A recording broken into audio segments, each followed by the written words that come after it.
Video बघत असलेल्या प्रत्येकाला महाप्रपंचतर्फे तेजस तुंगारचा सप्रेम जय शिवराय, सप्रेम जय श्रीराम. मित्रांनो, समजा तुम्ही एखाद्या ठिकाणी बसलेले आहात, तुमचे मित्र, तुमचे स्नेही तुमच्या सोबत आहेत आणि तुम्हाला न विचारताच ते जर तुम्हाला सल्ले देत आहेत, तुम्हाला न सांगताच ते विनाकारण तुम्हाला सल्ले देत सुटलेले आहेत, ऍडवाइस देत आहेत की तू असं कर, तू तसं कर, अरे हे केलं पाहिजे, ते केलं पाहिजेस तू, वगैरे वगैरे वगैरे वगैरे. कान किटतात कधी कधी.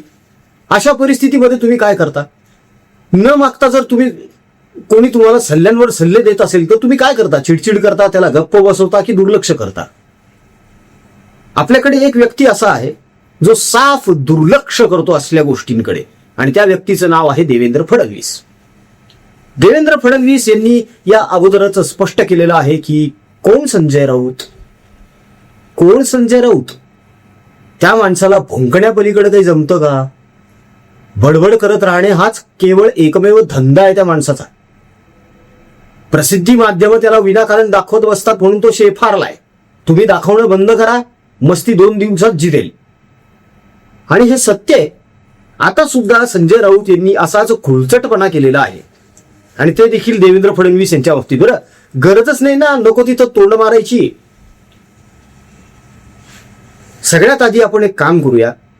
भोंगा राऊत देवेंद्र फडणवीस यांना अनाहूतपणे न मागता काय सल्ला देत आहेत ते एकदा बघून घ्या, मग त्याच्यावर थोडंसं बोलूया आपण. बघा काय बोलताय भोंगा. देवेंद्र फडणवीस ह्यांना जर राजकारणामध्ये राष्ट्रीय स्तरावर मोठी झेप घ्यायची असेल तर त्यांनी ही संकुचित वृत्ती सोडली पाहिजे. आणि मी सगळ्यांचा आहे, मी लोकशाही मानतो, लोकशाही तत्व मानतो, म्हणून विरोधी पक्षाचे आमदार, विरोधी पक्षाचे खासदार यांना सुद्धा मी समान न्याय देईन ही भूमिका त्यांनी स्वीकारली पाहिजे, तरच त्यांना मोठी झेप घेता येईल. ऐकलं? आता देवेंद्र फडणवीस यांनी संजय राऊतांकडे काही मागणी केली होती का की अहो राऊत साहेब मला जरा राजकारणाबद्दल थोडं सांगा ना काहीतरी, की मी आता काय करू राजकारणामध्ये, म्हणजे राजकारणात जर मोठं व्हायचं असेल तर मी काय करायला पाहिजे, असं विचारलं असेल देवेंद्र फडणवीस यांनी संजय राऊतांना? कारण संजय राऊत जर तर म्हणतात की देवेंद्र फडणवीस यांना जर राजकारणामध्ये मोठं व्हायचं असेल, मोठी झेप घ्यायची असेल तर त्यांना ही संकुचित वृत्ती सोडावी लागेल. कसली संकुचित वृत्ती बाबा? काय संकुचितपणा केलाय देवेंद्र फडणवीस यांनी? अरे जो माणूस एखादं लीगल काम घेऊन देवेंद्र फडणवीस यांच्याकडे जातो ते तातडीने त्यावर निर्णय घेतात ना. आता तुम्ही इल्लिगल एखादा प्रोजेक्ट घेऊन जात असाल, खिचडी घोटाळ्यासारखा, पत्राचाळ घोटाळ्यासारखा, ते कसं मान्य करतील? नाही करणार. तो तत्वनिष्ठ माणूस आहे. ते का उद्धव ठाकरे नाही, टक्केवारीवर जगणारा माणूस. पुढे जाऊन हे म्हणतात की मोठी झेप घ्यायची असेल राजकारणामध्ये, मोठी उडी जर घ्यायची असेल राजकारणामध्ये तर विरोधी पक्षाचे जे आमदार आहेत, खासदार आहेत, या सगळ्यांना सोबत घेऊन चालायला पाहिजे. अरे सोबत घेऊन चालायला पाहिजे म्हणजे काय? आता वर्षा बंगल्यावर मेजवान्या झोडायच्या का रोज या विरोधी पक्षांसोबत? इतके रिकाम टेकडे नाही आहेत देवेंद्र फडणवीस. काम आहेत त्या माणसाला. रिकाम टेकडा तुमचा घर कोंबडा आहे. काय तर म्हणे विठ्ठलाच्या पूजेला स्वतः गाडी चालवत गेला. अरे बेशरमपणा आहे हा.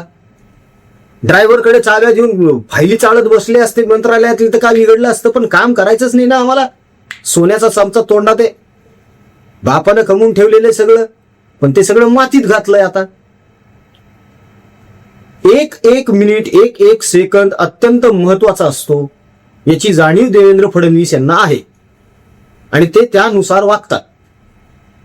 त्यांच्या कार्यपद्धतीची, नियोजनाची तशी तजवीज असते.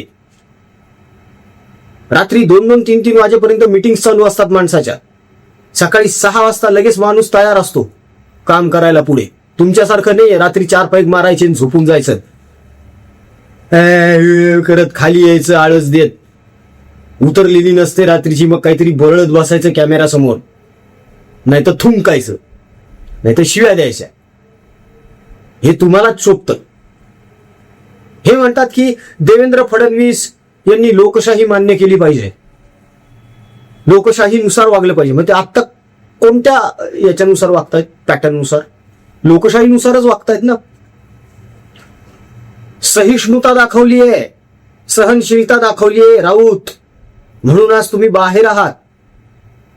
पीएनबी बँक घोटाळा, जामिनावर आहात. पत्राचाळ, जामिनावर आहात. खिचडी, जामिनावर आहात. स्वप्ना पाटकर, जामिनावर आहात.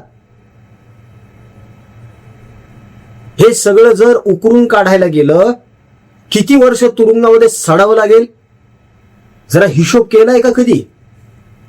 आणि तुम्ही सल्ले देता देवेंद्र फडणवीसांना? राजकारणात मोठं व्हायचं असेल तर संकुचित वृत्ती सोडा, लोकशाही मार्गाने जगा, ना हे करा ना ते. अरे हेच जे सल्ले आहेत ना, हे तुमच्या घरकोंबड्याला द्या. त्यांना जास्त गरज आहे याची. आणि एवढे सल्ले देतही बसू नका त्यांना. मोठी झेप घ्यायची का आणि हे घ्यायचंय. अरे 4 पावलं टाकलं की मिकम्याव होतं त्यांचं. म्हणे उडी मारणार, मोठी झेप घेणार म्हणे. आधी घरातून बाहेर पडायला शिकवा त्यांना. लोकांमध्ये मिसळायला शिकवा. कार्यकर्त्यांना, खासदारांना, आमदारांना भेटायला शिकवा. लोकांचे फोन घ्यायला शिकवा. फक्त उद्योगपतींचे आणि टक्केवारीवाल्यांचे फोन नका उचलू म्हणाव. सर्वसामान्यांचे सुद्धा फोन उचलत चला. असले सल्ले हे तुमच्या घरकोंबड्याला द्या. देवेंद्र फडणवीस यांना ह्या असल्या अनाहूत सल्ल्यांची अजिबातच गरज नाहीये. ते नेटानं त्यांचं काम करतायत, इमानदारीनं करतायत, निष्ठेनं करतायत. उगाच उचलली जीव लावली टाळून. तुम्हाला गरज काय आहे देवेंद्र फडणवीस बद्दल बोलण्याची? एरवी तर तुम्ही त्यांना लागभर शिव्या देत असताना. देवेंद्र फडणवीस तुमच्या डोळ्यांना खुपतात. देवेंद्र फडणवीस हे नाव जरी निघालं तरी तुमची तळपायाची आग मस्तकात जाते. इतका राग आहे तुमच्या मनामध्ये त्यांच्याबद्दल. सतत तुम्ही त्यांच्यावर टीका करत असता, त्यांच्या धोरणांवर टीका करत असता, त्यांच्या कार्यशैलीवर, कार्यपद्धतीवर टीका करत असता. एवढंच काय, तर तुम्ही तुमचे भांड लोक ठेवलेले सोशल मीडियावर. अहो तुमचा तो घरकोंबडाच देवेंद्र फडणवीस यांना टरबूज म्हणतो, फडतूस म्हणतो, कलंक म्हणतो. खरा कलंक कोण, खरा फडतूस कोण, अख्ख्या जगाला कळून चुकलेले साहेब. तेव्हा विनाकारण देवेंद्र फडणवीस यांच्या नादी लागू नका. कारण त्यांनी अगोदरच सांगितलंय, मी काही कधीच कोणाच्या वाट्याला जात नाही. पण उगाच विनाकारण जर कोणी माझ्या वाट्याला लागणार असेल तर मग ते देवेंद्र फडणवीस आहे हो. शरद पवारांसारख्या माणसाचं राजकारण ज्या माणसानं संपवलं, तो काय लेव्हलचा असेल याचा थोडा विचार करा राऊत साहेब. ते बोलण्यापुरतं ठीक असतं, 100 दाऊद 1 राऊत. आर्थर रोडला संडासच्या लाईनीमध्ये उभे होते तुम्ही. स्वतःच सांगितलं एका इंटरव्ह्यू मध्ये तुम्ही. चड्डी धुवायची वेळ आलेली होती तुमची. स्वतःच सांगितलेलं आहे तुम्ही, स्वतःच सांगितलेलं आहे. विसरलात का ते दिवस? 100 दिवस. उगाच नको तिथं बोट करू नका. आता 100 दिवस नाही, 1000 दिवसांसाठी जाल. जर जुनी प्रकरणं बाहेर आली सगळी तर परत म्हणू नका सूडबुद्धीनं वागतंय सरकार म्हणून. आणि तशी बोंब मारायला तुम्ही कधीच कमी करणार नाही. मित्रांनो, ह्या माणसाकडे जर विषय नसेल ना, तर हा माणूस कुठल्याही विषयावर काहीही बोलायला सुरुवात करत असतो. आणि आपल्याकडचा चहा बिस्किट पत्रकार ह्याचा हा मूर्खपणा सातत्याने दाखवत असतो. ठीक आहे, दाखवायला हरकत नाही, पण त्यावर टीका पण झाली पाहिजे ना. राऊत साहेबांनी दिला देवेंद्र फडणवीस यांना सल्ला. अरे काय लाजा वाटू द्यावे. देवेंद्र फडणवीस कुठं, हे भोंगा कुठं, कुठं तुलना करू लागले तुम्ही. आणि काय कॅप्शन्स देता रे न्यूजवाल्यांनो. लाजा वाटू द्या. पत्रकारितेच्या नावाला तुम्ही डाग आहात दे. पाकिट पत्रकारिता सोडा दे. थोडं भान ठेवा. थोडं आत्मभान असू द्या, आत्मप्रज्ञा असू द्या, थोडीशी लाज असू द्या, शरम असू द्या. जाऊ द्या, आपण हे कोणाबद्दल बोलतोय? HMV आहेत सगळे हे पाळलेले कुत्रे. यांच्या समोर बिस्किट टाकली की संपला विषय यांचा. पार्ट्या दिल्या यांना रात्री की झालं. दुसऱ्या दिवशीच्या हेडलाईन यांच्या रात्रीच ठरतात बिअर बारच्या टेबलवर. हे का वेगळं सांगायची गरज आहे का आता? मित्रांनो, हे सगळं पेड चालू आहे सगळं काही. या राऊतांच्या ज्या पत्रकार परिषदा होतात ना दिवसातून 5-5 वेळा, ह्या सुद्धा पेड आहेत सगळ्या. पैसे देऊन बोलवलेले, पार्ट्या देऊन बोलवलेले, गिफ्ट देऊन बोलवलेले पत्रकार आहे ते सगळे लोमटे. ते लवांडे आणि हे लोमटे.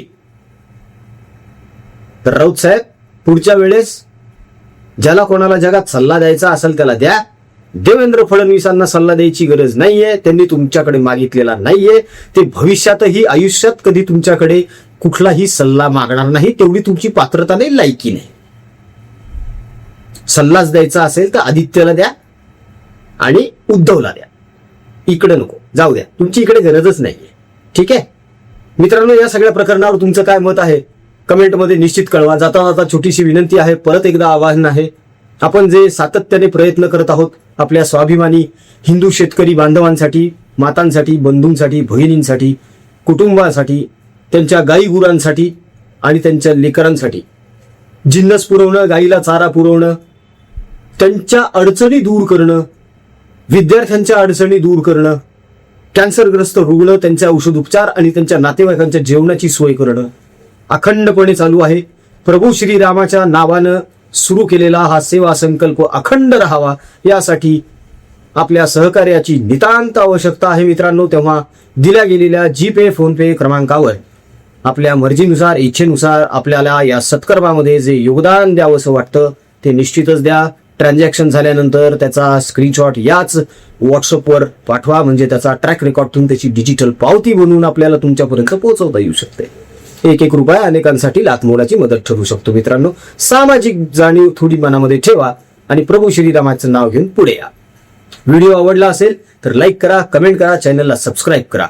जय हिंद, जय महाराष्ट्र, वंदे मातरम, जय शिवराय, जय शंभूराजे, जय भवानी, जय जगदंब, भारत माता की जय. जय श्रीराम.